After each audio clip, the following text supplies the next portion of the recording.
ദൈവതിരുനാമത്തിന് മഹത്വം ഉണ്ടാവട്ടെ. യോഗത്തിൻ്റെ അധ്യക്ഷൻ മലങ്കര മാർത്തോമാ സുറിയാനി സഭയുടെ പരമാധ്യക്ഷനുമായ most reverend doctor Theodosius Marthoma മെത്രാപ്പൊലീത്ത തിരുമേനി, സ്വാഗതം ആശംസിച്ച സഭാ സെക്രട്ടറി റെവറൻഡ് BT മാമനച്ചൻ, പ്രാരംഭ പ്രാർത്ഥന നടത്തിയ ഡോക്ടർ ദാനിയേൽ മാമനച്ചൻ, വേദിയിലും സദസ്സിലുമുള്ള വികാരി ജനറൽമാർ ഉൾപ്പെടെ വൈദിക ശ്രേഷ്ഠരെ, സഭാ ട്രസ്റ്റി അഡ്വക്കേറ്റ് ആൻസിൽ സക്കറിയ, പ്രിയപ്പെട്ട സഹോദരി സഹോദരന്മാരെ, പത്മഭൂഷൺ ഡോക്ടർ ഫിലിപ്പോസ് മാർ ക്രിസോസ്റ്റം വലിയ തിരുമേനിയുടെ പേരിലുള്ള 4ാമത് അനുസ്മരണ പ്രഭാഷണം നിർവഹിക്കുവാൻ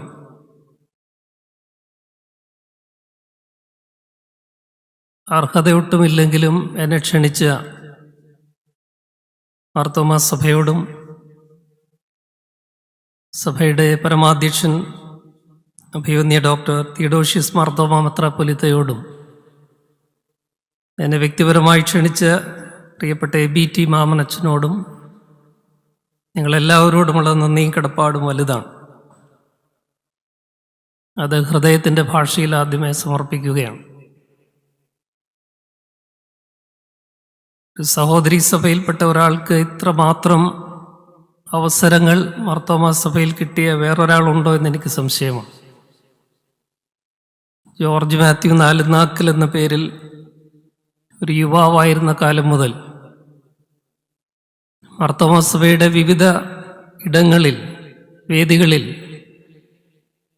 പ്രസംഗിക്കുവാനും ഒക്കെ എനിക്ക് അവസരം ലഭിച്ചതോർത്ത് ഞാൻ ദൈവത്തെ സ്തുതിക്കുകയാണ്. ക്രിസോസ്റ്റം വലിയ തിരുമേനിയും പിന്നീട് ജോസഫ് മാർത്തോമാ മെത്രാപ്പൊലീത്തയും ഇപ്പോൾ തിയോഡോഷ്യസ് മെത്രാപ്പൊലീത്ത തിരുമേനിയുമൊക്കെ എനിക്ക് നൽകുന്ന പൈതൃകമായ ആ സ്നേഹത്തെയും കരുതലിനെയും, നൽകിയ കരുതലിനെയും സ്നേഹത്തെയും ഒക്കെ നന്ദിയോടെ സ്മരിക്കുന്നു. ഈ സ്മാരക പ്രഭാഷണം നിർവഹിക്കുവാൻ ഞാൻ അയോഗ്യനാണ്.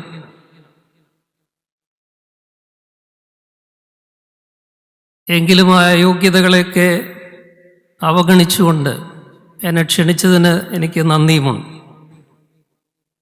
എന്തെങ്കിലും യോഗ്യത എനിക്കിവിടെ നിൽക്കുവാൻ, ഈ സമയത്ത് നിൽക്കുവാനുണ്ടെങ്കിൽ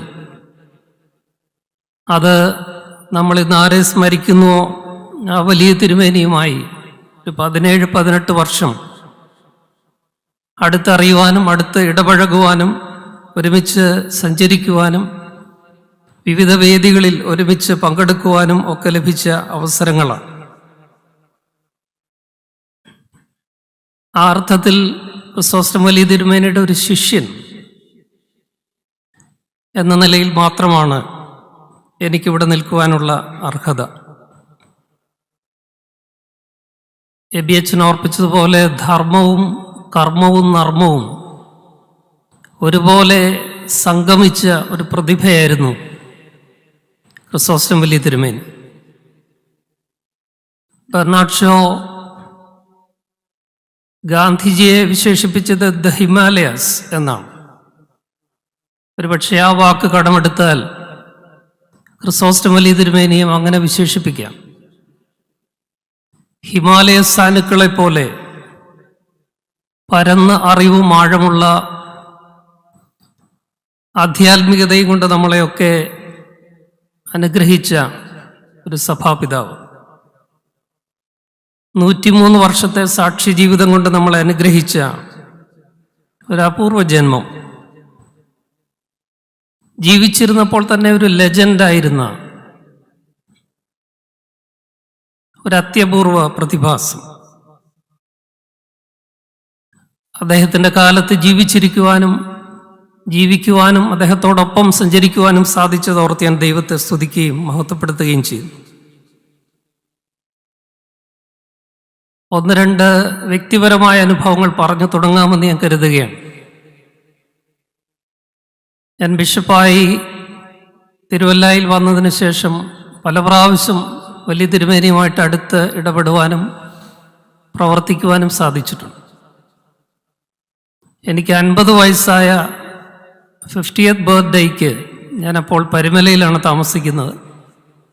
ആ ദിവസം ഞാൻ അറിയാതെ രാവിലെ ക്രിസോസ്റ്റം വലിയ തിരുമേനിയും അദ്ദേഹത്തോടൊപ്പം ഇവിടെ തന്നെ ഇപ്പോൾ ഉള്ള 2-3 സുബിനുണ്ട്, ലിനോജുണ്ട്, അവരെ പോലെയുള്ള കുറച്ച് പേരോട് ചേർന്ന് ക്രിസോസ്റ്റം വലിയ തിരുമേനി രാവിലെ ഒരു 8 മണിയായപ്പോൾ ഞാൻ താമസിക്കുന്ന ആ ഭവനത്തിൽ വന്ന് ഒരു കേക്കും ബ്രേക്ക്ഫാസ്റ്റും ഒക്കെ തയ്യാറാക്കിയാണ് വന്നത്. എന്നെ അക്ഷരാർത്ഥത്തിൽ അത്ഭുതപ്പെടുത്തി കഴിഞ്ഞു. എന്നെ പോലെയുള്ള ഒരാളെ 50ാം ജന്മദിനം ഓർത്തു വച്ച് ഭക്ഷണവുമായിട്ട് വന്ന് ആ സ്നേഹപ്രകടനം, അതിനെയൊക്കെ നമുക്ക് എങ്ങനെയാണ് വിശേഷിപ്പിക്കുവാൻ കഴിയുക?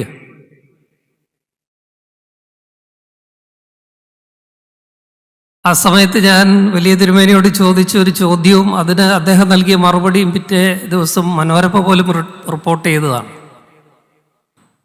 ഞാൻ വലിയ തിരുമേനിയോട് ചോദിച്ചു, വലിയ തിരുമേനി കുടിക്കാൻ എന്താ എടുക്കേണ്ടത്?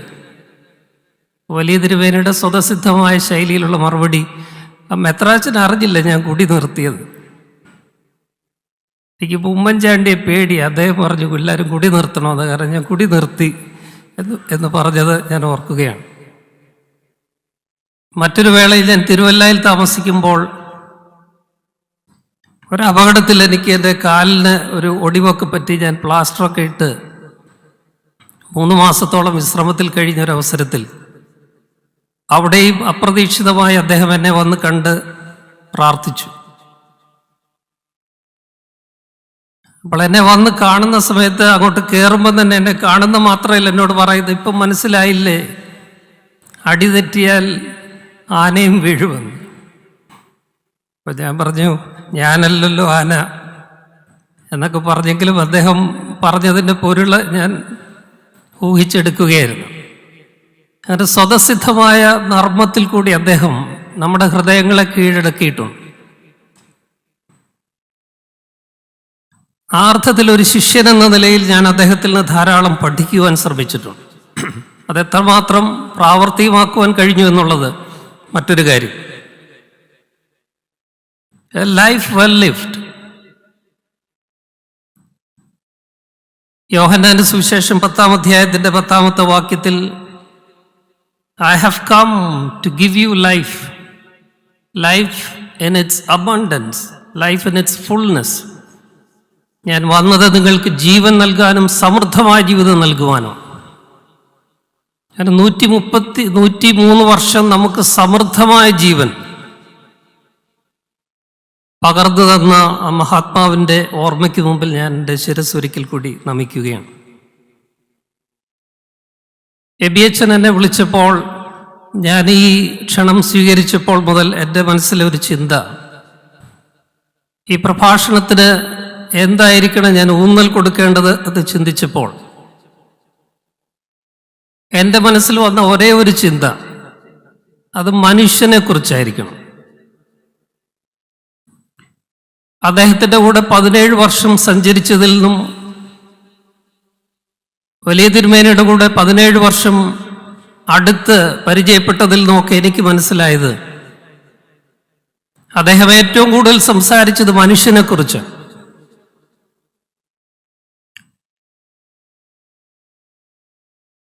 അതുകൊണ്ട് തന്നെ മനുഷ്യനൊരവതാരിക എന്നൊരു ടൈറ്റിലാണ് എൻ്റെ മനസ്സിലേക്ക് വന്നത്.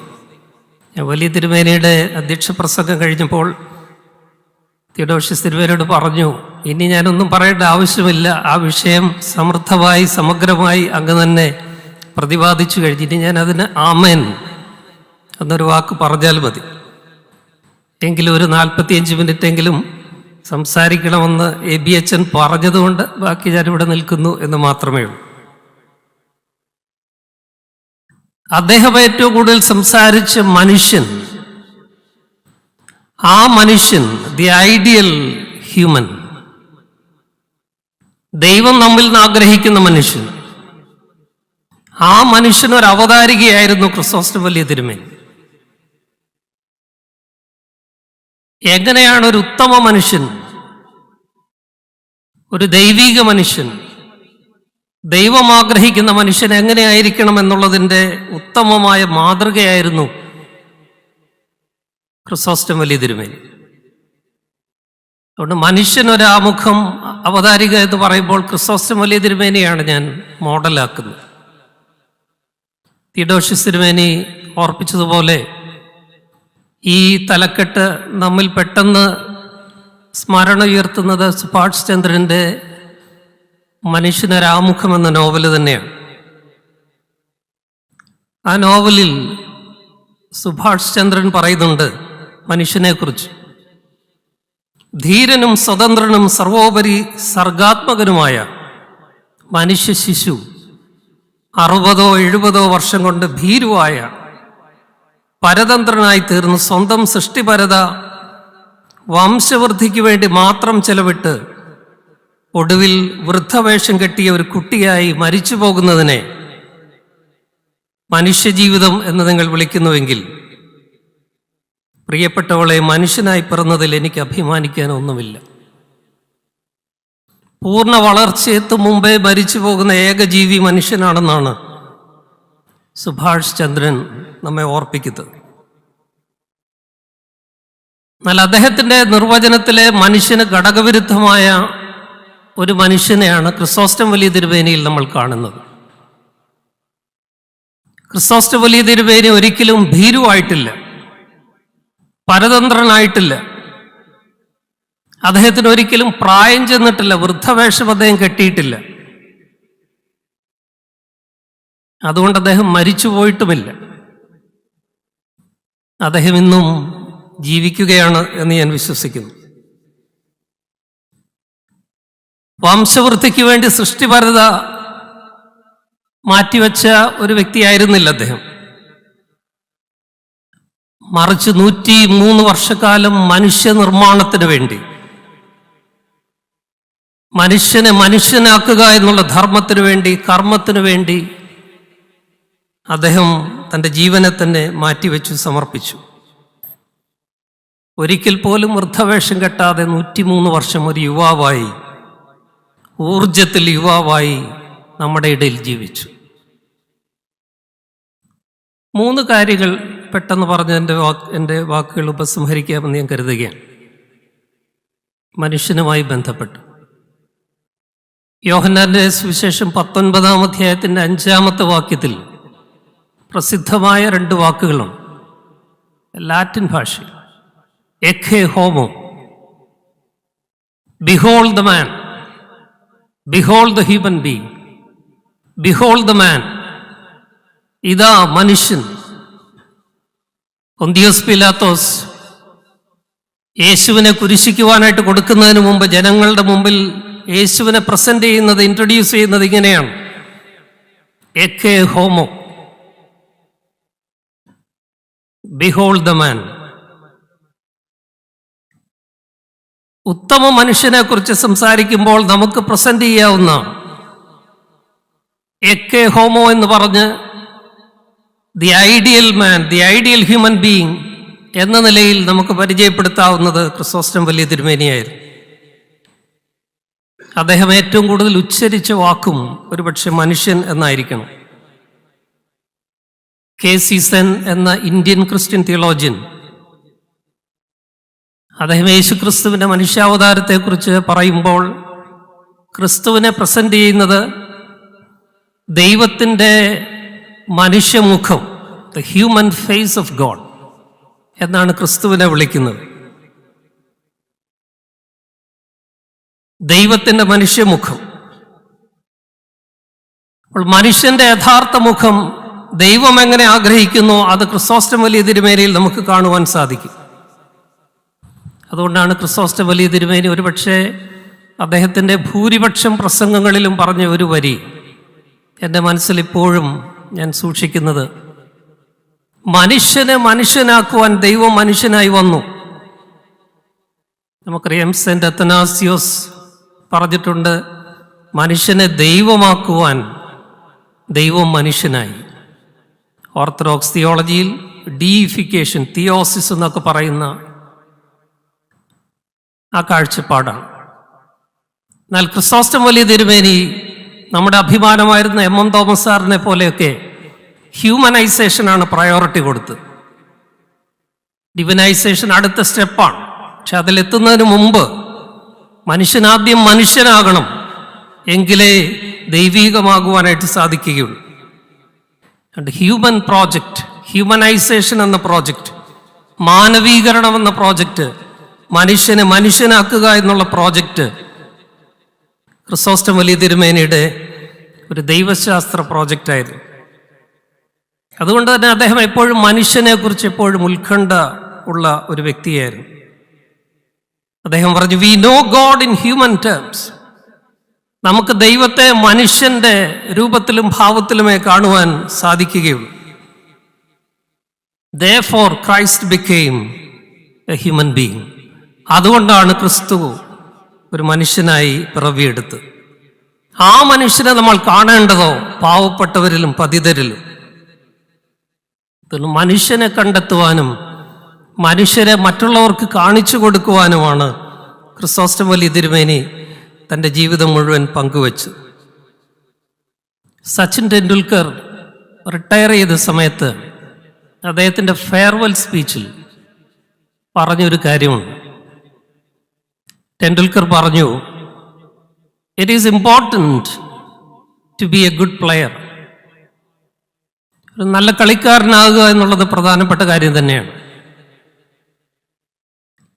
But it is more important to be a good human being. ഒരു നല്ല മനുഷ്യനാകുക എന്നുള്ളത് അതിലും പ്രധാനപ്പെട്ട കാര്യമാണ്. അതുകൊണ്ടാണ് മനുഷ്യനാകുക എന്നുള്ള തലക്കെട്ടിൽ മുരുകൻ കാട്ടാക്കട ഒരു കവിത തന്നെ എഴുതിയത്.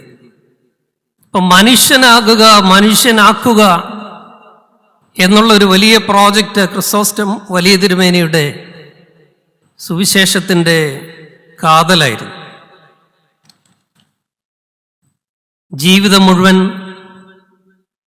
ആരാണ് മനുഷ്യനെന്നും ആ മനുഷ്യൻ ഇന്ന് എന്തു പറ്റിയെന്നും എങ്ങനെയാണ് വീണ്ടും ക്രിസ്തുവിൽ ഒരു നവമനുഷ്യനായി ന്യൂ ഹ്യൂമാനിറ്റി ഇൻ ക്രൈസ്റ്റ് ആകേണ്ടതെന്നും അദ്ദേഹം വാക്കുകളിൽ കൂടിയും പ്രവർത്തികളിൽ കൂടിയും നിരന്തരം നമ്മളെ പഠിപ്പിച്ചു.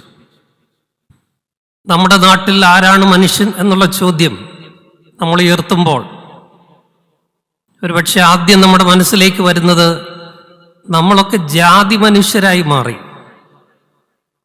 ലൂയി ഡ്യുമോണ്ട് എന്ന് പറയുന്ന ആന്ത്രോപോളജിസ്റ്റ്, അദ്ദേഹത്തിൻ്റെ ഒരു വലിയ പുസ്തകത്തിൻ്റെ ഒരു മാസ്റ്റർ പീസ് എന്ന് വിളിക്കാവുന്ന പുസ്തകത്തിൻ്റെ പേര് ഹോമോ ഹൈറാർക്കിക്കസ് എന്നാണ്. ശ്രേണിബദ്ധനായ മനുഷ്യൻ. ഇന്ത്യയിലെ ജാതി വ്യവസ്ഥയുടെ അടിത്തറയിൽ എഴുതിയ ഒരു പുസ്തകമാണത്. അപ്പോൾ ഇന്ത്യയിലെ മനുഷ്യരായ നമ്മൾ ജാതി മനുഷ്യരായി മാറിയിരിക്കുകയാണ്. അതിന് എത്രയോ ഉദാഹരണങ്ങൾ നമ്മുടെ കേരളത്തിൽ പോലും ഇന്നും പ്രകടമാണ്. മധുവിൻ്റെ ഉദാഹരണം തിയോഡോഷ്യസ് തിരുമേനി ഓർപ്പിച്ചു. അദ്ദേഹം ഒരു പ്രത്യേക ജാതിയിൽ ഗോത്രത്തിൽപ്പെട്ടയാളായതുകൊണ്ടാണ് അങ്ങനെ അദ്ദേഹത്തെ നമ്മൾ കൊന്നുകളഞ്ഞത്. ഏറ്റവും ഒടുവിൽ ഞാൻ പ്രതികരിച്ച ഒരു വിഷയം വേടൻ എന്ന് പറയുന്ന ആ ചെറുപ്പക്കാരൻ്റെ വിഷയം. അദ്ദേഹത്തിൻ്റെ കഴുത്തിൽ ഒരു മാലയിൽ ഒരു പുലിപ്പല്ല്, അത് യഥാർത്ഥ പുലിപ്പല്ലാണോ എന്ന് ഇതുവരെ കണ്ടുപിടിച്ചിട്ടുമില്ല. പക്ഷേ അതൊക്കെ കണ്ടുപിടിക്കുന്നതിന് മുമ്പ് അദ്ദേഹത്തെ അറസ്റ്റ് ചെയ്ത് കാര്യങ്ങളൊക്കെ നീക്കി, അദ്ദേഹത്തെ വേട്ടയാടി. പക്ഷെ സമാനമായ കുറ്റകൃത്യം ചെയ്ത വലിയ പേരുള്ള സവർണ ജാതിയിൽപ്പെട്ട സെലിബ്രിറ്റീസൊക്കെ അവരെ ആരും തൊടുന്നു പോലുമില്ല. അവിടെയാണ് ജാതി മനുഷ്യൻ ഓപ്പറേറ്റ് ചെയ്യുന്നത്. ആ ജാതി മനുഷ്യനെ ഒരിക്കലും ക്രിസോസ്റ്റം വലിയ തിരുമേനി അഫാം ചെയ്യുന്നില്ല എന്ന് മാത്രമല്ല, ആ ജാതി മനുഷ്യനെ തള്ളിപ്പറയുകയും എല്ലാ മനുഷ്യരിലും ദൈവമുണ്ടാക്കിയ ദൈവത്തിൻ്റെ പ്രതിച്ഛായയും സ്വരൂപവും എല്ലാവരെയും തുല്യരായി കാണണമെന്നുള്ള ആ ഇഗാലിറ്റേറിയൻ കാഴ്ചപ്പാട് എല്ലാ അവസരങ്ങളിലും അദ്ദേഹം മുന്നോട്ട് വെച്ചു. നമ്മുടെ സഭയ്ക്കകത്തും പുറത്തുമൊക്കെ ഇന്ന് പക്ഷെ ജാതി മനുഷ്യരായിട്ട് നമ്മൾ അഭിനയിക്കുന്നു, ജീവിക്കുന്നു. അതിനെപ്പോഴും ക്രിസോസ്റ്റം വലിയ തിരുമേനി ഒരു വെല്ലുവിളി സൃഷ്ടിച്ചു എന്നുള്ളത് നമുക്ക് നന്ദിയോടെ ഓർക്കാം. അതുകൊണ്ട് ഈ ജാതി മനുഷ്യനെ വെടിഞ്ഞ് നമ്മൾ ക്രിസ്തുവിൽ ഒരു നവ മാനവികത കണ്ടെത്തുവാൻ ക്രിസോസ്റ്റം വലിയ തിരുമേനി നമ്മളെ വെല്ലുവിളിച്ചുവെങ്കിൽ എല്ലാ മനുഷ്യരും സമന്മാരാണെന്നുള്ള all ground is level at the foot of the cross of Christ, ക്രിസ്തുവിൻ്റെ കുരിശിൻ്റെ ചുവട്ടിൽ എല്ലാ നിലവും സമതലമാണ്, എല്ലാവരും തുല്യരാണെന്നുള്ള ചിന്ത എല്ലാ പ്രാവശ്യവും ക്രിസോസ്റ്റം വലിയ തിരുമേനി ഉറപ്പിച്ചു പറഞ്ഞു. ആ കാഴ്ചപ്പാട് കൊണ്ടാണ് മാർത്തോമാ സഭയിൽ ദളിത് സമുദായത്തിൽപ്പെട്ട ആളുകൾക്ക്, ദളിത് വിഭാഗത്തിൽപ്പെട്ട ആളുകൾക്ക് പട്ടത്വമേൽക്കാൻ പോലുമുള്ള അവസരമുണ്ടായത്. ഞാനിങ്ങോട്ട് വരുമ്പോൾ ചായ കുടിച്ചുകൊണ്ടിരിക്കുന്ന സ്ഥലത്ത് ഞാനിങ്ങനെ ഇവിടുന്ന് ഇങ്ങോട്ട് വരുമ്പോൾ ഒരച്ഛനെ പരിചയപ്പെട്ടു. അച്ഛൻ ഇങ്ങോട്ട് വന്ന് എന്നെ പരിചയപ്പെട്ടതാണ്. അച്ഛൻ പറഞ്ഞ എൻ്റെ പേര് സന്തോഷമെന്നാണ്. അപ്പോൾ പരിചയപ്പെടുത്തിയപ്പോൾ പറഞ്ഞു, തിരുമേനിയുടെ കൂടെ കുറച്ച് നാൾ ഇന്ന് തമ്പുവിൻ്റെ ബ്രദറാണ്. അപ്പോൾ തമ്പുവിനെ കുറിച്ചും ഒരു വാക്ക് എനിക്ക് പറയാൻ ആഗ്രഹിച്ചിരിക്കുകയായിരുന്നു. ക്രിസോസ്റ്റം വലിയ തിരുമേനി എടുത്തു വളർത്തിയ ഒരു പാവപ്പെട്ട മനുഷ്യനായിരുന്നു. അദ്ദേഹം എൻ്റെ കൂടെ കുറച്ച് നാൾ ജീവിച്ചതാണ്. അദ്ദേഹത്തിൻ്റെ സഹോദരനാണ് സന്തോഷം അച്ഛൻ. അച്ഛനെ പോലുള്ള ധാരാളം വൈദികർ മാർത്തോമാ സഭയിലൊക്കെ വന്നത് ഈ ജാതി മനുഷ്യനെ വെല്ലുവിളിച്ചുകൊണ്ടുള്ള ബൈബിളും യേശുക്രിസ്തുവും നമുക്ക് പഠിപ്പിച്ചു തരുന്ന മനുഷ്യനെ കുറിച്ചുള്ള കാഴ്ചപ്പാട് ക്രിസോസ്റ്റം വലിയ തിരുമേനി തൻ്റെ സാക്ഷ്യത്തിൽ പുലർത്തിയത് കൊണ്ടാണ് എന്ന് നമുക്ക് നന്ദിയോടെ ഓർക്കാം. സുബ്രഹ്മണ്യം വലിയ തിരുമേനി ഓർപ്പിച്ചു കഴിഞ്ഞു. നമ്മളെ എല്ലാവർക്കും അറിയാവുന്ന സംഭവമാണ്. ഒരു നാടോടിയായി അവൻ്റെ അമ്മയോടൊപ്പം തിരുവല്ലയിൽ വന്ന ആ നാടോടി പയ്യൻ ലോട്ടറി വിറ്റ് കഴിഞ്ഞ ആ പയ്യനെ YMCയുടെ സഹായത്തോടുകൂടി ക്രിസോസ്റ്റം വലിയ തിരുമേനി എടുത്തു വളർത്തി, അവനെ പഠിപ്പിച്ചു വലുതാക്കി, അവൻ്റെ വിവാഹം നടത്തി കൊടുത്തു, അവന് വീട് വെച്ച് കൊടുത്തു. വിവാഹ ശുശ്രൂഷയിൽ ഞാനും പങ്കെടുക്കണമെന്ന് എന്നോട് ആവശ്യപ്പെട്ട് ഞാനതിൽ പങ്കെടുത്ത് അതെനിക്ക് എൻ്റെ ജീവിതത്തിൽ കിട്ടിയ ഏറ്റവും വലിയൊരു പദവിയായി ഞാൻ കരുതുകയാണ്. ഇന്ന് ഒരു നല്ല മനുഷ്യനായി, അതുവരെ എല്ലാവരാലും അവഗണിക്കപ്പെട്ട് കഴിഞ്ഞ ഒരു നാടോടി പയ്യൻ ഇന്ന് അന്തസ്സുള്ള ജോലി, YMCയിൽ ജോലി എടുത്ത് നല്ലൊരു കുടുംബജീവിതം, നല്ലൊരു വീട്ടിൽ താമസിക്കുന്ന ഒരവസ്ഥ ഉണ്ടാക്കിയത് ക്രിസോസ്റ്റം വലിയ തിരുമേനിയുടെ മനുഷ്യനെക്കുറിച്ചുള്ള, ദൈവിക മനുഷ്യനെക്കുറിച്ചുള്ള ക്രിസോസ്റ്റം വലിയ തിരുമേനിയുടെ കാഴ്ചപ്പാടാണ്. രണ്ടാമതായിട്ട് ക്രിസോസ്റ്റം വലിയ തിരുമേനി, നമുക്കറിയാം മനുഷ്യനെക്കുറിച്ചുള്ള മറ്റൊരു കാഴ്ചപ്പാടാണ് ഹോമോ ഇക്കണോമിക്കസ്, സാമ്പത്തിക മനുഷ്യൻ. സമ്പത്തിൻ്റെ അടിസ്ഥാനത്തിൽ മനുഷ്യനെ കാണുന്ന കാഴ്ചപ്പാട്. അവിടെ വേർതിരിവുണ്ട് ഉള്ളവനും ഇല്ലാത്തവനും തമ്മിൽ, പണക്കാരനും ദരിദ്രനും തമ്മിൽ. അവിടെയും ക്രിസോസ്റ്റം വലിയ തിരുമേനിയുടെ മനുഷ്യനെക്കുറിച്ചുള്ള കാഴ്ചപ്പാട്, മനുഷ്യനെ മനുഷ്യനാക്കുവാൻ ദൈവം മനുഷ്യനായി ക്രിസ്തുവിൽ വന്നത് പാവപ്പെട്ടവരോടൊപ്പം നിൽക്കുവാനാണ്, അവരെ മനുഷ്യരാക്കുവാനായിട്ടാണ്, മനുഷ്യരുടെ പദവിയിലേക്ക് അന്തസ്സിലേക്ക് ഉയർത്തുവാനാണ് ക്രിസ്തു വന്നത്. അതാണ് മനുഷ്യത്വം എന്നുള്ള വലിയ കാഴ്ചപ്പാട് നമുക്ക് പകർന്നു നൽകിയ ക്രിസോസ്റ്റം വലിയ തിരുമേനി അതുകൊണ്ട് തന്നെ പാവപ്പെട്ടവർക്കൊപ്പം നിൽക്കുവാനായിട്ട് തൻ്റെ ജീവിതത്തിലുടനീളം നിലപാടുകളെടുത്തു. ക്രിസോസ്റ്റം വലിയ തിരുമേനിയുടെ പ്രസംഗങ്ങളിൽ മനുഷ്യനെന്ന് പറയുന്ന പോലെ തന്നെ ഞാൻ ആവർത്തിച്ച് കേട്ടിട്ടുള്ളൊരു കാര്യമാണ്.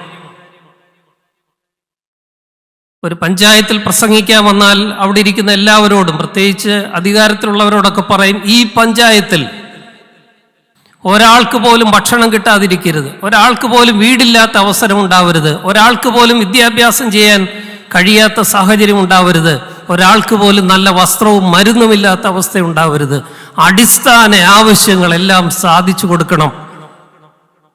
അത് നമ്മുടെ ഉത്തരവാദിത്വമാണ്. ഞാൻ മുന്നിട്ടിറങ്ങാം, നിങ്ങൾ എന്നോട് കൂടെ നിൽക്കണം. ഏത് പരിപാടിക്ക് ചെന്നാലും തിരുമേനിയുടെ ഒരു പ്രധാനപ്പെട്ട ഊന്നൽ ഇതാണ്: ഈ ഗ്രാമത്തെ, ഈ പഞ്ചായത്തിനെ നമുക്ക് പട്ടിണിയിൽ നിന്ന് വിമുക്തമാക്കണം. എല്ലാവർക്കും വീടുണ്ടാക്കി കൊടുക്കണം, എല്ലാവർക്കും നല്ല വിദ്യാഭ്യാസം ലഭിക്കണം. അങ്ങനെ അടിസ്ഥാന ആവശ്യങ്ങൾ നടത്തി കൊടുക്കുവാനായിട്ടുള്ള അദ്ദേഹത്തിൻ്റെ വലിയ ആഗ്രഹം. നിങ്ങൾ അവർക്ക് ഭക്ഷണം കൊടുപ്പീനെന്ന് യേശുക്രിസ്തു തൻ്റെ ശിഷ്യന്മാരോട് പറഞ്ഞതുപോലെ തന്നോടൊപ്പം കൂടുന്നവരോടൊപ്പം അദ്ദേഹം പറയുമായിരുന്നു, നമ്മൾ അവർക്ക് ഭക്ഷണം കൊടുക്കണം, നമ്മൾ അവർക്ക് വിദ്യാഭ്യാസം കൊടുക്കണം, നമ്മൾ അവർക്ക് വീടുണ്ടാക്കി കൊടുക്കണം. അങ്ങനെ എത്രയോ പദ്ധതികൾ അദ്ദേഹം നടപ്പിലാക്കി. അദ്ദേഹത്തിൻ്റെ 90-ാം ജന്മദിനത്തിൽ നവതിയുടെ ഭാഗമായി 90 വീടുകൾ, അത് 90-ഉം കവിഞ്ഞ് എത്രയോ നൂറുകണക്കിന് വീടുകളായി. എത്രയോ കുട്ടികളുടെ വിദ്യാഭ്യാസം ചെലവുകൾ അദ്ദേഹം നടത്തിക്കൊടുത്തു. ഒരുപക്ഷെ മർത്തോമാ സഭയിൽ ആദ്യം ഡിസേബിൾഡ് എന്ന് പറയുന്ന ആ സമൂഹത്തിന് വേണ്ടിയുള്ള, ഇന്ന് ഡിഫറൻ്റ്ലി ഏബിൾഡ് എന്നൊക്കെ വിളിക്കുന്ന ആ സമൂഹത്തിന് വേണ്ടിയുള്ള, പ്രത്യേകിച്ച് കേൾവിശക്തി ഇല്ലാത്ത കുട്ടികൾക്ക് വേണ്ടി സ്കൂളും മിനിസ്ട്രിയും ഒക്കെ തുടങ്ങുവാനായിട്ട് അദ്ദേഹം ആ കാലത്ത് കാണിച്ച ആ വീക്ഷണമൊക്കെ മനുഷ്യനെക്കുറിച്ച് ഉള്ള അദ്ദേഹത്തിൻ്റെ കാഴ്ചപ്പാടായിരുന്നു എന്ന് നമുക്ക് ഓർക്കാം.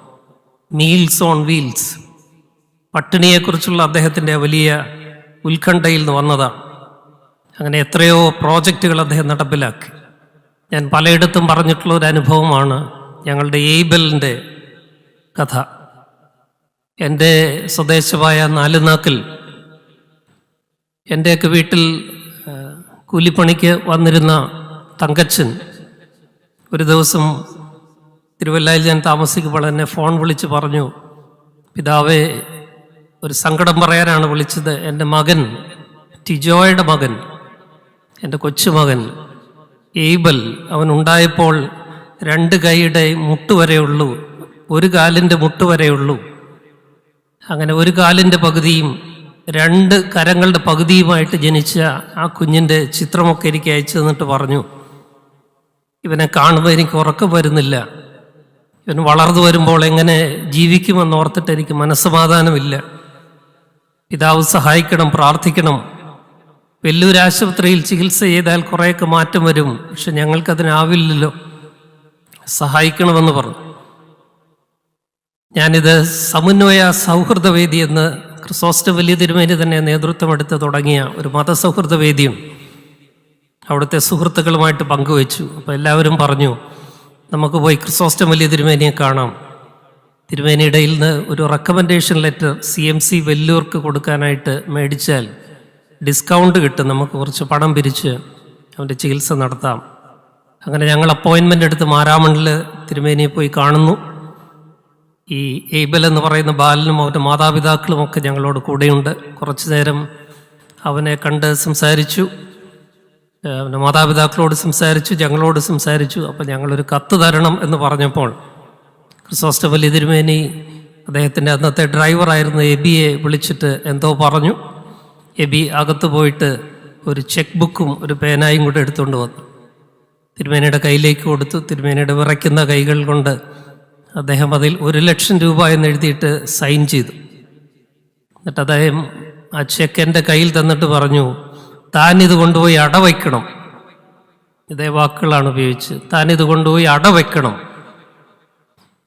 1,00,000 രൂപയുണ്ട്, ബാക്കി 9,00,000 രൂപ നമ്മൾ കണ്ടെത്തും, അവൻ്റെ ചികിത്സ നമ്മൾ നടത്തും, ഒരു കത്തും ഞാൻ തരുന്നില്ല, ചികിത്സ മുഴുവൻ നമ്മൾ നടത്തും എന്ന് പറഞ്ഞ് അദ്ദേഹം ഞങ്ങളെ പറഞ്ഞയച്ചത് ഓർക്കുകയാണ്. അങ്ങനെ ഞങ്ങൾ അവൻ്റെ ചികിത്സ തുടങ്ങി. അവൻ്റെ പേരിൽ ഒരു അക്കൗണ്ട് ഡെഡിക്കേറ്റഡ് ആയിട്ട് തുടങ്ങി. 2 ആഴ്ച കൊണ്ട് 12-13 ലക്ഷം രൂപയോളം ഞങ്ങൾ കളക്ട് ചെയ്തു. അവൻ്റെ ചികിത്സ നടക്കുകയാണ്. സീരീസ് ഓഫ് സർജറി കഴിഞ്ഞു. ഈ കഴിഞ്ഞ ദിവസവും അവൻ്റെ ആർട്ടിഫിഷ്യൽ കാല് മാറ്റിവെച്ചു. അവനിപ്പോഴും ഓടി നടക്കുകയാണ്. അവനെ പല പ്രാവശ്യം പിന്നീട് ക്രിസോസ്റ്റം വലിയ തിരുമേനിയുടെ മുമ്പിൽ കൊണ്ടുവരുവാനും അദ്ദേഹത്തിന് മടിയിലിരുത്തുവാനും ഒക്കെ സാധിച്ചിട്ടുണ്ട്. ഇതെല്ലാം സാധിക്കുന്നത് ക്രിസോസ്റ്റം വലിയ തിരുമേനിയുടെ മനുഷ്യനെക്കുറിച്ചുള്ള, എല്ലാവരും ദൈവം ആഗ്രഹിക്കുന്ന മനുഷ്യരായി തീരുവാൻ, മനുഷ്യത്വമുള്ള മനുഷ്യരായി തീരുവാനായിട്ടുള്ള അദ്ദേഹത്തിൻ്റെ ആ വലിയ കാഴ്ചപ്പാടിൽ നിന്നുണ്ടായ കാര്യങ്ങളാണ്. അവിടെ മനുഷ്യനൊരവതാരിക എന്ന് പറയുമ്പോൾ അവിടെ നമുക്ക് ക്രിസോസ്റ്റം വലിയ തിരുമേനിയെ പ്രസൻറ്റ് ചെയ്യുവാനായിട്ട് സാധിക്കും. രണ്ടാമതായി, ക്രിസോസ്റ്റം വലിയ തിരുമേനി മാനവികത, മനുഷ്യനെ അവതരിപ്പിക്കുന്നത് തമാശയിൽ കൂടെയാണ്. ഞാനതിന് എൻ്റെ അടുത്ത സുഹൃത്തായ ഡോക്ടർ യേശുദാസ് സത്യാലൂടെ ഇരിപ്പുണ്ട്. അദ്ദേഹം എഡിറ്റ് ചെയ്തൊരു പുസ്തകം ക്രിസോസ്റ്റം വലിയ തിരുമേനിയെക്കുറിച്ച്. അതിൽ ഞാൻ എഴുതിയ ഒരു ലേഖനത്തിൽ ഞാൻ അവിടെ സൂചിപ്പിക്കുന്ന ഒരു കാര്യം, ഹെർമന്യൂട്ടിക്സ് ഓഫ് ലാഫ്റ്റർ. ഫലിതം അല്ലെങ്കിൽ നർമ്മം വ്യാഖ്യാന വഴിയാകുന്നത് ക്രിസോസ്റ്റം വലിയ തിരുമേനിയിലാണ്. വേദപുസ്തകത്തെ വ്യാഖ്യാനിക്കുവാനായിട്ട് നർമ്മത്തിൻ്റെ ഹെർമന്യൂട്ടിക്സ് ഉപയോഗിക്കുക. അത് കോണ്ടെക്സ്റ്റുവലാണ്. സമൂഹത്തിൻ്റെ യാഥാർത്ഥ്യങ്ങളുമായിട്ട് ബന്ധിപ്പിച്ച് വളരെ വിമോചനാത്മകമായിട്ട് അദ്ദേഹം ഹ്യൂമറിനെ ഉപയോഗിക്കുന്നത് നമ്മൾ അറിഞ്ഞ സത്യമാണ്. അതുകൊണ്ടാണ് അദ്ദേഹത്തിൻ്റെ പേര് തന്നെ അന്വർത്ഥമാകുന്നത്, ബിഷപ്പ് വിത്ത് ഗോൾഡൻ ടങ്, സ്വർണ്ണനാവുകാരനായ ക്രിസോസ്റ്റം. അതിൽ ഞാൻ പറയുന്നുണ്ട്, ഉംബർട്ടോ എക്കോ എന്ന് പറയുന്ന എഴുത്തുകാരൻ, അദ്ദേഹത്തിൻ്റെ പ്രസിദ്ധമായൊരു പുസ്തകത്തിൻ്റെ പേര് the name of the rose. ആ പുസ്തകത്തിൻ്റെ പ്രധാനപ്പെട്ട തീം എന്ന് പറയുന്നത് യേശു ക്രിസ്തു എന്തെങ്കിലും ചിരിച്ചിട്ടുണ്ടോ എന്നുള്ള ചോദ്യമാണ് ചർച്ച. Did Jesus ever laugh? നിങ്ങളുടെയൊക്കെ മനസ്സിൽ അതിന് ഉത്തരം കാണുവാണ്. Have you ever seen Jesus ലാഫിങ് ഇൻ ദ ബൈബിൾ? ക്രിസ്തു ചിരിക്കുന്നതായിട്ട് ബൈബിളിൽ എവിടെയെങ്കിലും കാണുന്നുണ്ടോ? Can you ever imagine a ലാഫിങ് ക്രൈസ്റ്റ് ഇൻ യുവർ മൈൻഡ്? ഒരു ചിരിക്കുന്ന ക്രിസ്തുവിനെ നിങ്ങൾക്ക് സങ്കല്പിക്കുവാൻ സാധിക്കും. ഉംബർട്ടോ എക്കോയുടെ ഈ the name of the rose എന്ന പുസ്തകത്തിൽ ചർച്ച ചെയ്യുന്നത് ക്രിസ്തു ചിരിച്ചിട്ടുണ്ടോ എന്നാണ്. അവിടെ വളരെ ഇൻട്രസ്റ്റിംഗ് ആയിട്ടുള്ളൊരു കാര്യം, അതിലെ ഒരു കഥാപാത്രമായ യഥാർത്ഥ ആദ്യത്തെ ക്രിസോസ്റ്റം, ജോൺ ക്രിസോസ്റ്റം എന്ന് പറയുന്ന സഭാപിതാവ്, അതിനകത്ത് ആർഗ്യൂ ചെയ്യുന്ന ക്രിസ്തു ചിരിച്ചിട്ടില്ലെന്നാണ്. എന്നാൽ അതേ പേരുകാരനായ നമ്മുടെ ക്രിസോസ്റ്റം വലിയ തിരുമേനി ചിരിച്ച ക്രിസ്തുവിനെ തന്നെയാണ് നമുക്ക് പരിചയപ്പെടുത്തുന്നത്. ചിരിയുടെ നർമ്മത്തിൻ്റെ ഹെർമന്യൂട്ടിക്സ് ക്രിസോസ്റ്റം വലിയ തിരുമേനിയുടെ മനുഷ്യനെ ആവിഷ്കരിക്കുവാനുള്ളൊരു ടൂളായിട്ട് മാറുകയാണ്. ഡെറിഡ ഇപ്രകാരം പറയുന്നുണ്ട്, tears come to your eyes when you laugh or cry. നിങ്ങൾ ചിരിക്കുമ്പോഴോ കരയുമ്പോഴോ നിങ്ങളുടെ കണ്ണുകളിൽ കണ്ണുനീര് വരാം. And when your eyes are wet you behold the truth. നിങ്ങളുടെ കണ്ണുകൾ നനഞ്ഞിരിക്കുമ്പോൾ നിങ്ങൾ സത്യം കാണുകയാണ്, സത്യവുമായിട്ട് സന്ധിക്കുകയാണ്. അപ്പോൾ പലപ്പോഴും ക്രിസോസ്റ്റം തിരുമേനി നമ്മളെ നർമ്മം കൊണ്ടും വൈകാരിക സംഭവങ്ങൾ കൊണ്ടുമൊക്കെ നമ്മുടെ കണ്ണുകൾ നനയിച്ചിട്ടുണ്ടെങ്കിൽ യേശുക്രിസ്തു എന്ന സത്യത്തെ കൂട്ടിമുട്ടുവാൻ അതുവഴി നമ്മളെ ക്രിസോസ്റ്റം വലിയ തിരുമേനി സഹായിച്ചിട്ടുണ്ട്. അതുകൊണ്ടാണ് അദ്ദേഹത്തിന് ജഗതിയായിട്ടും ഇന്നസെൻറ്റും ഒക്കെ ആയിട്ടും വലിയ സൗഹൃദങ്ങൾ സ്ഥാപിക്കാനായിട്ട് സാധിക്കും. അദ്ദേഹത്തെയും വലിയ കൂട്ടുകാരനായിട്ട് കണ്ടത്. മർക്കോസിന്റെ സുവിശേഷം 4-ാം അധ്യായത്തിൽ നമ്മൾ വായിക്കുന്ന പോലെ യേശുക്രിസ്തു പഠിപ്പിച്ചതെല്ലാം കഥകളിൽ കൂടെയാണ്, പാരബിൾസിൽ കൂടെയാണ്, ഉപമകളിൽ കൂടെയാണ്. He did not teach anything without parables. Chrysostom വലിയ തിരുമേനിയും ആ ഗുരുവിൻ്റെ പാതയിലാണ് നമ്മളെ പഠിപ്പിച്ചത്. നർമ്മത്തിൽ കൂടി, കഥകളിൽ കൂടി അദ്ദേഹം മനുഷ്യത്വത്തെ ആവിഷ്കരിക്കുകയാണ് ചെയ്തത്. 1-2 ഉദാഹരണങ്ങൾ മാത്രം പറയാം. അദ്ദേഹത്തിൻ്റെ ഫലിതങ്ങളിൽ ഒരു പള്ളിയിൽ ഒരു പ്രസംഗത്തിൻ്റെ ആദ്യ ഇൻട്രൊഡക്ഷനിൽ അദ്ദേഹം പറഞ്ഞു, I have good news and bad news to share with you this morning. Let me start with the good news first. എനിക്ക് ഗുഡ് ന്യൂസും ഉണ്ട്, ബാഡ് ന്യൂസും ഉണ്ട്. ഞാൻ ആദ്യം ഗുഡ് ന്യൂസ് ഷെയർ ചെയ്യാം. നമ്മുടെ പുതിയ പള്ളി പണിയാനുള്ള ഫണ്ട് മുഴുവൻ കണ്ടെത്തുവാൻ ദൈവം എനിക്കൊരു വഴി കാണിച്ചു തന്നു. അതാണ് ഗുഡ് ന്യൂസ്. എല്ലാവർക്കും സന്തോഷമായി. പുതിയ പള്ളി വളരെ സുഖമായിട്ട് പണി നടക്കുമല്ലോ. എന്നിട്ട് അദ്ദേഹം പറഞ്ഞു, now I am going to share the bad news. Bad news പറയാമെന്ന് പറഞ്ഞിട്ട് പറഞ്ഞു, ആ പണം മുഴുവൻ കണ്ടെത്തിയിരിക്കുന്നത് നിങ്ങളുടെ ബാങ്ക് അക്കൗണ്ടുകളിലാണ്. അതോടുകൂടി അവരുടെ എല്ലാം ഗ്യാസ് പോയി. ഇതാണ് അദ്ദേഹത്തിൻ്റെ നർമ്മത്തിൻ്റെ ശരവേഗതയും അതിൻ്റെ പ്രഹരശേഷിയുമൊക്കെ. ഒരിക്കൽ അദ്ദേഹം ഒരു പ്രസംഗത്തിൽ പറഞ്ഞത് ഞാൻ ഓർക്കുകയാണ്. ശ്രീകൃഷ്ണൻ ബാലനായിരുന്നപ്പോൾ ഉണ്ണിക്കണ്ണൻ വെണ്ണ മോഷ്ടിക്കുന്ന കഥയൊക്കെ നമ്മൾ പഠിച്ചിട്ടുണ്ട്. അതിനെക്കുറിച്ച് അദ്ദേഹം വിവരിക്കുകയാണ്. അവിടെയാണ് അദ്ദേഹത്തിന് ഹെർമന്യൂട്ടിക്സ്, ഈ വ്യാഖ്യാനം വ്യത്യസ്തമാകും. നമ്മൾ ഉണ്ണിക്കണ്ണൻ വെണ്ണ മോഷ്ടിച്ചു എന്നേ പഠിച്ചിട്ടുള്ളൂ. പക്ഷെ അത് വ്യാഖ്യാനിക്കേണ്ടത് എങ്ങനെയാണെന്ന് ക്രിസോസ്റ്റം വലിയ തിരുമേനി പഠിപ്പിച്ചത് ഇങ്ങനെയാണ്. അദ്ദേഹം പറഞ്ഞത് അതൊരു മോഷണമായിരുന്നില്ല. മധു മോഷ്ടിച്ചു എന്ന് നമ്മൾ മോഷ്ടാവെന്നാണ് പറയുന്നത്. അദ്ദേഹം വിശന്നപ്പോൾ എടുക്കുകയാണ് ചെയ്തത്. അതിനെ മോഷണമെന്ന് വിളിക്കുന്നത് നമ്മുടെ കുറ്റമാണ്. അപ്പോൾ കൃഷ്ണൻ അവിടെ ചെയ്തത് വെണ്ണ മോഷ്ടിക്കുകയായിരുന്നില്ല, മറിച്ച് വെണ്ണ ഉറിയിൽ കെട്ടി സൂക്ഷിക്കാനുള്ളതല്ല, അത് പങ്കുവയ്ക്കുവാനുള്ളതാണ് എന്നൊരു പാഠമാണ് കൃഷ്ണൻ അവിടെ പഠിപ്പിക്കുന്നത് എന്ന് പറയുമ്പോൾ പെട്ടെന്നാണ് നമ്മളതിലേക്ക് ആകൃഷ്ടരാകുന്നത്. എന്നിട്ട് അദ്ദേഹം പറഞ്ഞു, നിങ്ങളുടെ ബാങ്കിൽ കിടക്കുന്ന പണം അവിടെ കിടക്കാനുള്ളതല്ല, അത് ഉറിയിലെ വെണ്ണ പോലെ അവിടെ സൂക്ഷിക്കാനുള്ളതല്ല, അത് ബ്രേക്ക് ചെയ്ത് ഇല്ലാത്തവർക്ക് പങ്കുവയ്ക്കുവാനുള്ളതാണ്. എന്നിട്ട് അദ്ദേഹം പറയും, നിങ്ങളുടെ ഫ്രിഡ്ജിലെ ഭക്ഷണം അവിടെ സൂക്ഷിക്കാനുള്ളതല്ല, അത് അയൽക്കാരന്, പട്ടിണി കിടക്കുന്ന അയൽക്കാരന് പങ്കുവയ്ക്കാനുള്ളതാണ്. ഉറിയിലെ വെണ്ണ ഉറിയിലിടാനുള്ളതല്ല, അത് പങ്കുവയ്ക്കപ്പെടാനുള്ളതാണെന്നുള്ള പങ്കുവയ്ക്കലിൻ്റെ ആ മനുഷ്യത്വത്തിൻ്റെ ഹെർമന്യൂട്ടിക്സ് വരുന്ന വഴി നോക്കുക. അതെല്ലാം നമുക്ക് പെട്ടെന്ന് മനസ്സിലാകുന്ന ഭാഷയിലാണ്. വേറൊരവസരത്തിൽ അദ്ദേഹം ഉൽപ്പത്തി പുസ്തകം 2-ാം അധ്യായം 9-ാം വാക്യവും 17-ാം വാക്യവും വ്യാഖ്യാനിച്ചത്, ഏദൻ തോട്ടത്തിൽ മനുഷ്യനെ ആക്കിയ ദൈവം അവൻ ആവശ്യമായതെല്ലാം അവിടെ ക്രമീകരിച്ചു കൊടുത്തു. നടുവിലൊരു വൃക്ഷം, നന്മതിന്മകളെക്കുറിച്ചുള്ള അറിവിൻ്റെ വൃക്ഷം, ജീവന്റെ വൃക്ഷം, അത് തൊടരുത്, അത് തൊട്ടാൽ നിങ്ങൾ മരിച്ചു പോകും. ഇതെങ്ങനെയാണ് അദ്ദേഹം വ്യാഖ്യാനിക്കുന്നത്? അദ്ദേഹം പറഞ്ഞു, നിങ്ങൾ കൊച്ചു കുട്ടികളെല്ലാം കൂടെ വിളിച്ചു കൂട്ടിയിട്ട് അവർക്ക് ഏറ്റവും ഇഷ്ടമുള്ള ഭക്ഷണ സാധനം ഏതാണെന്ന് ഞാൻ ചോദിക്കും. അപ്പോൾ പിള്ളേർ പറയും ഐസ്ക്രീമാണ്. അപ്പം ഞാൻ അവർക്കിഷ്ടമുള്ള ഏറ്റവും നല്ല ഐസ്ക്രീം കുറേ മേടിച്ച് എൻ്റെ മേശപ്പുറത്ത് വെച്ചിട്ട് അവരോട് പറയും, നിങ്ങളിത് നോക്കി കൊതിച്ചോണം, തൊട്ടുപോകരുത്. ഇങ്ങനെ പറഞ്ഞാൽ പിള്ളേർക്ക് ഇഷ്ടപ്പെടുമോ? അപ്പോൾ പിള്ളേർ പറഞ്ഞു, അല്ല അത് ശരിയല്ല, ഒന്നിൽ ഇത് ഞങ്ങളെ കാണിക്കരുത്, അല്ലെങ്കിൽ ഞങ്ങൾക്കിത് അനുഭവിക്കാനുള്ള സ്വാതന്ത്ര്യം തരണം. പിന്നെ തിരുമേനി അതിൻ്റെ ഹെർമന്യൂട്ടിക്സിലേക്ക് കിടക്കുകയാണ്. എന്നിട്ട് തിരുമേനി പറഞ്ഞു, ഇത് തന്നെയല്ലേ കർത്താവ് ചെയ്ത് ദൈവവും ചെയ്ത് ഏറ്റവും നല്ല കൊണ്ട് നടുക്ക് വെച്ച് അത് മാത്രം തുടരുതെന്ന് പറഞ്ഞ് ചത്തുപോകുമെന്ന് പറഞ്ഞു. അത് ശരിയാണോ? അത് ശരിയല്ല. അപ്പം പിന്നെ തിരുമേനി പറയുന്നത്, അതിൻ്റെ അർത്ഥം നടുക്ക് നിൽക്കുന്ന ദൈവത്തിനുള്ളതാണ്. The centre belongs to God. നടുക്കിരിക്കേണ്ടത് ദൈവമാണ്, അവിടെ കയറിയിരിക്കരുത്. ദൈവത്തിനുള്ളതൊന്നും എടുക്കരുത്. ദൈവം ഇരിക്കേണ്ടടുത്ത് നമ്മളെ വയ്ക്കരുത്.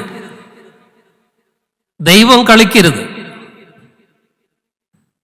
ഹരീരിയൊക്കെ പറയുന്ന ഹോമോ ഡേയൂസ്, ഒരു പോസ്റ്റ് ഹ്യൂമൻ കാലത്ത് മനുഷ്യനെക്കുറിച്ചുള്ള ദൈവം കളിക്കുന്ന മനുഷ്യൻ, ദൈവമാകുന്ന മനുഷ്യൻ.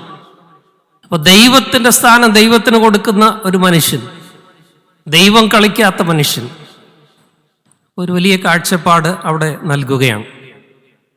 ഏറ്റവും അവസാനമായി ക്രിസോസ്റ്റം വലിയ തിരുമേനിയുടെ മാനവികത, അദ്ദേഹം എല്ലാ മതങ്ങൾക്കും സ്വീകാര്യനായിരുന്നു. മതങ്ങൾക്ക് അപ്പുറത്ത് മതമില്ലാത്തവർക്കും അദ്ദേഹം സ്വീകാര്യനായിരുന്നുവെങ്കിൽ അദ്ദേഹത്തിൻ്റെ ഒരു സെക്യുലർ ഐഡന്റിറ്റി, മതാതീതമായ മനുഷ്യത്വം, ഹ്യൂമാനിറ്റി ബിയോണ്ട് റിലീജിയസ് ബോർഡേഴ്സ്, അതിന്ന് വളരെ അപൂർവമായിട്ട് മാത്രമേ നമ്മൾ കാണുന്നുള്ളൂ. വളരെ ഇടുങ്ങിയ മനുഷ്യരെയും ബിഷപ്പുമാരെയും ഒക്കെയാണ് നമ്മൾ കാണുന്നത്. പ്രത്യേകിച്ച് അപരവിദ്വേഷമൊക്കെ ശക്തി പ്രാപിക്കുന്ന ഒരു കാലത്ത്, ഇസ്ലാമോഫോബിയ ഉൾപ്പെടെ ശക്തി പ്രാപിക്കുന്ന ഒരു കാലത്ത് എല്ലാ മതങ്ങളെയും, ഒരു മതത്തിലും വിശ്വസിക്കാത്തവരെയും ഒക്കെ മനുഷ്യരായി കാണുവാനും അവരെല്ലാം ഒരുപോലെ സ്നേഹിക്കുവാനും കരുതുവാനുമുള്ള അദ്ദേഹത്തിൻ്റെ വിശാലമായ മാനവികത, വൈഡർ ഹ്യൂമനിസം, ഇന്റർറിലീജിയസ് ഔട്ട്ലുക്ക്. അദ്ദേഹം എപ്പോഴും പറയും, സത്യത്തിന് പല മുഖങ്ങളുണ്ട്, അതിൻ്റെ ഒരു മുഖം മാത്രമാണ് നമുക്ക് അനുഭവേദ്യമായിരിക്കുന്നത്. അത് സത്യം തന്നെയാണ്, പക്ഷേ സത്യത്തിൻ്റെ മറ്റ് മുഖങ്ങളെ നിഷേധിക്കേണ്ട ആവശ്യമില്ല. അദ്ദേഹം പറയുന്ന ഒരു വാക്കുണ്ട്, we become religious when we become human. We become religious when we become really human. നമ്മൾ യഥാർത്ഥ മനുഷ്യരാകുമ്പോഴാണ് നമ്മൾ യഥാർത്ഥത്തിൽ മതവിശ്വാസികളായിട്ട് മാറുന്നു. Therefore, one could say that humanity was his true religion. അദ്ദേഹത്തിൻ്റെ യഥാർത്ഥ മതം എന്ന് പറയുന്നത് ഹ്യൂമാനിറ്റി ആയിരുന്നു. And justice was his spirituality. അദ്ദേഹത്തിൻ്റെ ആധ്യാത്മികത എന്ന് പറയുന്നത് നീതി ആയിരുന്നു. അതുകൊണ്ട് എല്ലാവർക്കും നീതി ലഭ്യമാകുന്ന ഒരവസ്ഥയാണ് അദ്ദേഹം എപ്പോഴും സ്വപ്നം കണ്ടതും പ്രവർത്തിച്ചതും. അതുകൊണ്ടാണ് എല്ലാ മത നേതാക്കന്മാരും അദ്ദേഹത്തെ ആദരവോടെ സ്വീകരിച്ചു. അത് ഹിന്ദുമത നേതാക്കളായാലും, അത് ശിവഗിരിയിലായാലും, മാതാ അമൃതാനന്ദമയി അമ്മയുടെ അടുക്കലായാലും, എവിടെയായാലും അദ്ദേഹത്തെ സ്വന്തമായി എല്ലാവരും കണ്ടത് അദ്ദേഹത്തിൻ്റെ വിശാലമായ ഈ മാനവികതയാണ്. പി ഗംഗാധരൻ എന്ന് പറയുന്ന പ്രസിദ്ധനായ ക്യാൻസർ വിദഗ്ധൻ അദ്ദേഹത്തിൻ്റെ അനുഭവങ്ങളൊക്കെ ക്രോഡീകരിച്ചൊരു പുസ്തകം എഴുതിയിട്ടുണ്ട്, ജീവിതം എന്ന മഹാ അത്ഭുതം. അതിൽ ബഷീർ എന്ന് പറയുന്ന അദ്ദേഹത്തിൻ്റെ ഒരു പേഷ്യൻറ്റിനെ കുറിച്ച്, അദ്ദേഹം മരിച്ചുപോയി, ബഷീറിനെ കുറിച്ചൊരു കഥയോടെയാണ് ആ പുസ്തകം ആരംഭിക്കുന്നത്. എന്നെ വല്ലാതെ സ്വാധീനിച്ചൊരു കഥയാണ്. ബഷീർ വളരെ സരസനായി. അദ്ദേഹം ലുക്കീമിയ പിടിച്ച് തീവ്രമായ ചികിത്സയിൽ കഴിയുമ്പോഴും ആ വേദനയുടെ മധ്യത്തിലും അദ്ദേഹം മറ്റു രോഗികളെ തമാശക്ക് പറഞ്ഞ് ചിരിപ്പിക്കുകയും സന്തോഷിപ്പിക്കുകയും ഒക്കെ ചെയ്യുമായിരുന്നു. ഒരു പ്രാവശ്യം കീമോതെറാപ്പിയൊക്കെ കഴിഞ്ഞ് ക്ഷീണിച്ചിരിക്കുമ്പോൾ അദ്ദേഹം താൻ ദൈവം പോലെ കാണുന്ന ഗംഗാധരൻ ഡോക്ടറുടെ ഓഫീസിലേക്ക് എന്നിട്ട് പറഞ്ഞു, എൻ്റെ ഏറ്റവും അടുത്ത സുഹൃത്തിൻ്റെ വിവാഹമാണ്, എനിക്ക് ഗുരുവായൂർ വരെ പോകണം, അങ്ങനെ അനുവദിക്കണം എന്ന് പറഞ്ഞു. അപ്പോൾ ഡോക്ടർ പറഞ്ഞു, ഇപ്പോൾ പോകാൻ പറ്റിയ അവസരമല്ല, ഇൻഫെക്ഷനൊക്കെ ഉണ്ടായാൽ പ്രശ്നമാണ്, കീമോ കഴിഞ്ഞേ ഉള്ളൂ, പക്ഷെ എനിക്ക് പോകാതിരിക്കാൻ നിവൃത്തിയില്ല ഡോക്ടർ, അത്ര സുഹൃത്താണ് എൻ്റെ, അതുകൊണ്ട് എനിക്ക് അനുവദിക്കണം. വളരെ നിർബന്ധിച്ചപ്പോൾ അദ്ദേഹം അനുവാദം കൊടുത്തു.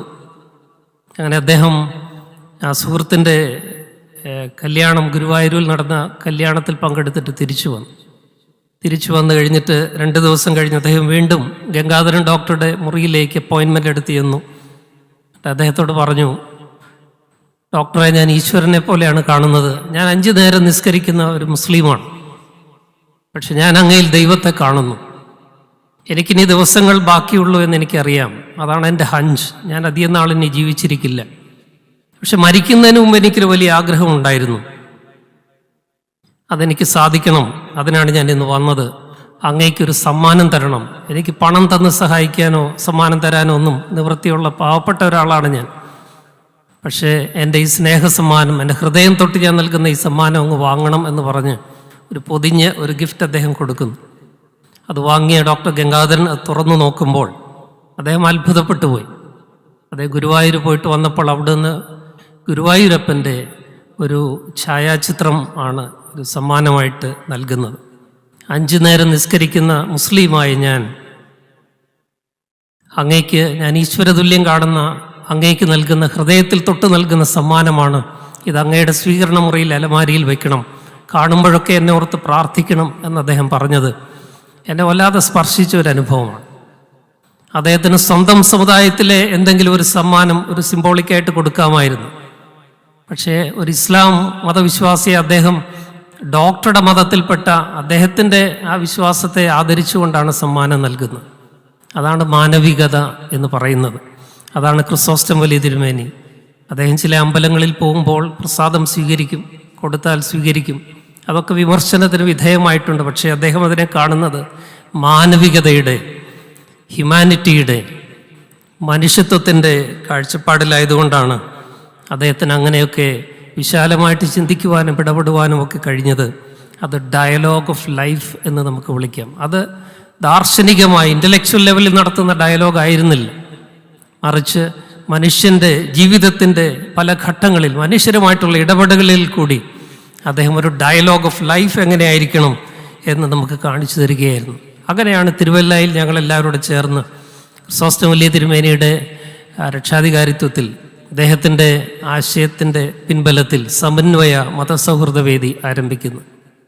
ഞങ്ങളുടെ രക്ഷാധികാരിയായ അദ്ദേഹം ഞങ്ങൾക്ക് നൽകിയ കാഴ്ചപ്പാട്, നമുക്ക് എല്ലാ വർഷവും എല്ലാ മതങ്ങളുടെയും പ്രധാനപ്പെട്ട ഉത്സവങ്ങൾ നമുക്ക് ഒരുമിച്ച് നടത്തി ഒരുമിച്ച് ഭക്ഷണം കഴിക്കണം. ഓണമായാലും ഈസ്റ്റർ ആയാലും ക്രിസ്മസ് ആയാലും ഇഫ്താർ ആയാലും ഈദ് പെരുന്നാളായാലും നമുക്ക് ഒരുമിച്ച് കൂടി ഒരു സമ്മേളനം നടത്തി ഒരുമിച്ച് ഭക്ഷണം കഴിച്ച് സാധുജന സേവനത്തിന് സാധ്യമായതൊക്കെ ചെയ്യുന്നതാണ് നമുക്ക് ചെയ്യാവുന്ന മാനവികത അതാണ് യഥാർത്ഥ റിലിജിയോസിറ്റി, സ്പിരിച്വാലിറ്റി എന്ന് അദ്ദേഹം പഠിപ്പിച്ചത്. ഞങ്ങൾ ഇന്നും പ്രാവർത്തികമാക്കുവാനായിട്ട് ശ്രമിക്കുകയാണ്. തിഡോഷ്യസ് തിരുമേനിയൊക്കെ അതിന് വലിയ സപ്പോർട്ടാണ് ചെയ്യുന്നത്. എല്ലാ വർഷവും ഞങ്ങളുടെ പരിപാടികളിലൊക്കെ അദ്ദേഹം പങ്കെടുക്കുന്നുണ്ട്. അങ്ങനെ ഡയലോഗ് ഓഫ് ലൈഫ് എന്ന മാനവികത അദ്ദേഹം നമുക്ക് ഈ കാലത്ത് കാണിച്ചു തന്നു. ഞാനിവിടെ എൻ്റെ വാക്കുകൾ അവസാനിപ്പിക്കുകയാണ്. എനിക്ക് അനുവദിച്ച 45 മിനിറ്റായി. 3 കാര്യങ്ങളാണ് പറയുവാൻ ശ്രമിച്ചത്. അതൊന്ന് ക്രോഡീകരിച്ച് എൻ്റെ വാക്കുകൾ ഇവിടെ ഉപസംഹരിക്കാം. മനുഷ്യനൊരു അവതാരിക എന്ന വിഷയവുമായി ബന്ധപ്പെട്ട് ദൈവം നമ്മിൽ നിന്ന് ആഗ്രഹിക്കുന്ന മനുഷ്യൻ എങ്ങനെയായിരിക്കണം എന്നുള്ളതിൻ്റെ ഒരു മാതൃകയായി, റോൾ മോഡലായി ക്രിസോസ്റ്റം വലിയ തിരുമേനി നമ്മുടെ ഇടയിൽ 103 വർഷം ജീവിച്ചു. ആ മനുഷ്യൻ, ദൈവം ആഗ്രഹിക്കുന്ന മനുഷ്യൻ, ജാതിയുടെയോ മതത്തിൻ്റെയോ വർണ്ണത്തിൻ്റെയോ വർഗത്തിൻ്റെയോ വിവേചനങ്ങൾക്ക് അതീതമായി എല്ലാവരെയും തുല്യരായി കാണുന്ന മനുഷ്യരാകണമെന്നും എല്ലാവരെയും തുല്യരായി കാണുന്ന മാനവികതയായിരിക്കണം നമ്മുടെ മതമെന്നും നമ്മളെ പഠിപ്പിക്കുകയും അതുകൊണ്ട് തന്നെ ഏറ്റവും പാവപ്പെട്ടവരും അവഗണിക്കപ്പെട്ടവരുമായ മനുഷ്യരുടെ ഇടയിലേക്ക് അദ്ദേഹം ഇറങ്ങിച്ചെന്ന് അവരെ അന്തസ്സും ഡിഗ്നിറ്റിയുമുള്ള മനുഷ്യരാക്കി തീർക്കുവാനുള്ള ഹ്യൂമനൈസേഷൻ എന്ന വലിയ പ്രോജക്റ്റിൽ അദ്ദേഹം നമ്മളെ എല്ലാവരെയും വിളിച്ച് അടുപ്പിക്കുകയായിരുന്നു. രണ്ടാമതായി, തനിക്ക് ദൈവം നൽകിയ നർമ്മത്തിൽ കൂടി, നർമ്മത്തെ വേദപുസ്തക വ്യാഖ്യാനത്തിൻ്റെ ഉപാധിയായി മാറ്റി എങ്ങനെ മനുഷ്യത്വം പ്രാവർത്തികമാക്കാം എന്ന് നർമ്മത്തിൽ കൂടി, നർമ്മം വഴി നമ്മളെ പഠിപ്പിച്ചു. മൂന്നാമതായി, മത വൈവിധ്യമുള്ള, പ്ലൂറലിസമുള്ള, ബഹുസ്വരതയുള്ള ഒരു സമൂഹത്തിൽ എങ്ങനെയാണ് സത്യത്തെ നമ്മൾ ദർശിക്കേണ്ടത്, അത് ബഹുമുഖമാണെന്നും അതിൻ്റെ ഒരു മുഖമാണ് നമുക്കുള്ളതെന്നും മറ്റു മുഖങ്ങളെയും ആദരിക്കണമെന്നും എല്ലാ മതങ്ങളെയും ആദരിക്കണമെന്നും ഒക്കെയുള്ള വിശാലമായ മതേതരത്വ മാനവിക കാഴ്ചപ്പാട് അദ്ദേഹം നമ്മുടെ ഇടയിൽ ശക്തമായി നമുക്ക് പഠിപ്പിച്ചു തന്നു. അതുകൊണ്ട് തന്നെ എല്ലാ മതങ്ങളും അദ്ദേഹത്തെ ആദരിക്കുകയും എല്ലാവരും സ്വന്തം പിതാവായിട്ട് അദ്ദേഹത്തെ ആദരിക്കുകയും ചെയ്തു. അവസാനമായി, ഞാൻ അദ്ദേഹത്തിൽ നിന്ന് പഠിച്ച ഏറ്റവും വലിയ മാനവികതയുടെ പാഠം, വലിയവനാകണമെങ്കിൽ ചെറുതാകണം, വലുതാകണമെങ്കിൽ ചെറുതാകണം. വലിയ തിരുമേനി എന്ന് അദ്ദേഹത്തെ നമ്മൾ വിളിക്കുന്നുണ്ടെങ്കിൽ അദ്ദേഹം വലിയ തിരുമേനിയായത് അദ്ദേഹം ഏറ്റവും ചെറിയവനാകുവാനായിട്ട് മനസ്സുള്ള ആളായിരുന്നത് കൊണ്ടാണ്. ഏറ്റവും എളിമയും വിനയവും, ആർക്കും എപ്പോഴും പ്രാപ്യനായ, ആർക്കും എപ്പോഴും കാണാവുന്ന, ആരുടെ ഭവനത്തിലും, ഏറ്റവും പാവപ്പെട്ടവരുടെ ഭവനത്തിലും കയറി ചെല്ലുന്ന, എല്ലാവരെയും ചേർത്ത് പിടിക്കുന്ന, എല്ലാവർക്കും സഹൃദയനായ, സുഹൃത്തായ, ഏറ്റവും എളിമപ്പെട്ട ഒരു ജീവിതം നയിച്ച ആ തിരുമേനിയെ വലിയ തിരുമേനിയായി ദൈവം ഉയർത്തിയതാണ്.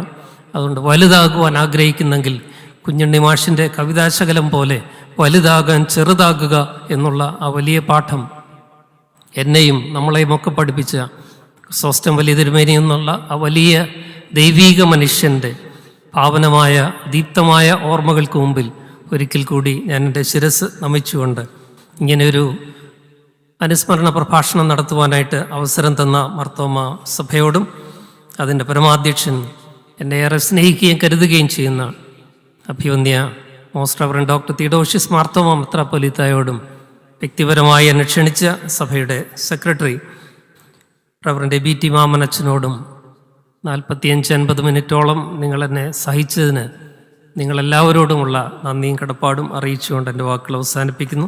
ദൈവം നമ്മെ അനുഗ്രഹിക്കും.